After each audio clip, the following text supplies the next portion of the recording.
गोष्टीच्या कट्ट्यामध्ये आज ऐकणार आहे 4 मित्र आणि एक शिकारी. ही गोष्ट 4 मित्र असतात, हरिण, उंदीर, कासव आणि कावळा. ते चौघं एकत्र जमलेले असतात आणि चर्चा करत असतात.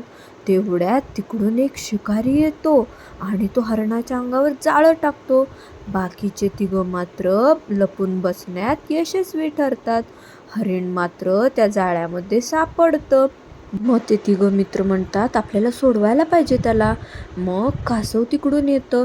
मग त्या शिकाऱ्याचं लक्ष त्या कासवाकडं जातं आणि तो त्याला पकडण्यासाठी त्याच्याकडे पाहत असतो. तेव्हा उंदीर येतं आणि उंदीर त्या हरणाचं जाळं कुरतडायला सुरुवात करतं आणि मग तो शिकारी त्या कासवाला पकडण्यासाठी गेलेला असतो आणि वरून कावळा उडत सगळं बघत असतो. जेव्हा तो शिकारी त्या कासवाला काहीतरी मारेल किंवा काहीतरी करेल असं वाटतं, तेव्हा तो कावळा त्या कासवाला आपल्या चोचीमध्ये उचलून घेतो आणि तेथून उडून जातो. तोपर्यंत उंदीर ते जाळं कुरतडून टाकतो आणि हरणाला बाहेर काढतो आणि ते तेथून पळून जातात. गोष्टीचं तात्पर्य काय आहे? जेव्हा आपण एकत्र मिळून काम करतो तेव्हा कोणतीही मोठी समस्या सोडवणे सोपे होते.